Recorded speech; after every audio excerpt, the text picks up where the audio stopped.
আসসালামু আলাইকুম। আমরা যখন একাডেমিক থিয়েটার নিয়ে কথা বলি, তখন একটা প্রশ্ন এসে যায় যে একাডেমিক থিয়েটার কি দেশের সাংস্কৃতিক অঙ্গনে অবদান রাখতে পারে? হ্যাঁ, অবশ্যই পারে। এটা কিন্তু বিভিন্নভাবে অবদানগুলো রাখছে। কারণ একাডেমিক থিয়েটারের সবচেয়ে গুরুত্বপূর্ণ যে টপিক সেটা হচ্ছে গবেষণা।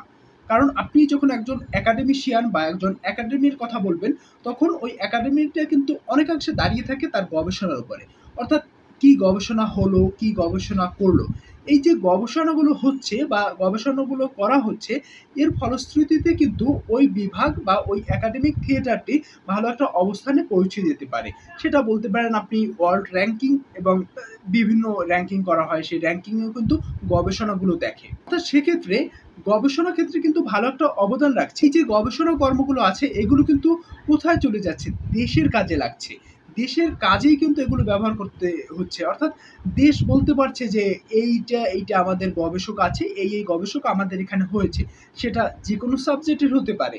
যেকোনো সাবজেক্টের হতে পারে। এটা ম্যাটার করে না যে এইখানে এই সাবজেক্টের এই গবেষণা হয়েছে, ওই সাবজেক্টের গবেষণাটা ওইটা হয়েছে। এটা না, যেকোনো সাবজেক্টেরই গবেষণা হতে পারে এবং ওই সাবজেক্টের উপরে কিন্তু ওই গবেষণা হলে ওই সাবজেক্ট যেমন সমৃদ্ধ হয়, দেশও কিন্তু ওখান থেকে উপকৃত হয় যে একজন গবেষক পেয়েছি আমরা বা হচ্ছে একটা গবেষণাপত্র পেয়েছি আমরা। অর্থাৎ গবেষণার ক্ষেত্রে কিন্তু দেশের সাংস্কৃতিক অঙ্গনকে একাডেমিক থিয়েটার ভালোভাবে একটা অবস্থান তৈরি করে দিচ্ছে বা একটা অবস্থান এমনভাবে তৈরি করে দিচ্ছে যেখানে দাঁড়িয়ে দেশের সংস্কৃতি তার শিকড় নিয়ে ভালোভাবে দৃঢ় একটা অবস্থানে দাঁড়িয়ে আছে। আবার অনেক সময় দেখা যায় একাডেমিক থিয়েটারে যেকোনো নাটক যদি পরীক্ষা হিসেবে হয়, ওই নাটকটা অনেক সময় বিভিন্ন স্থানে প্রদর্শনী হয়।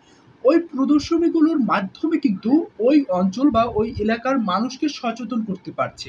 দেখুন তাহলে সংস্কৃতির মাধ্যমে যেমন আমরা বিনোদন নিচ্ছি, যে বিনোদনের মাধ্যমেও কিন্তু আমরা সচেতনতা বা সমাজের প্রতিচ্ছবিকে তুলে ধরছি।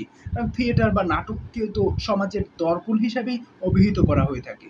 মূলত একজন শিক্ষার্থী একাডেমিক থিয়েটারের মাধ্যমে যে জ্ঞান অর্জন করে থাকে, সেই জ্ঞান কিন্তু সাংস্কৃতিক দিকে বেশি হয়ে থাকে। অর্থাৎ সাংস্কৃতিক দিকে তার জ্ঞানটা একটু বেশি থাকে বা বেশি তার জানার একটা আগ্রহ থাকে।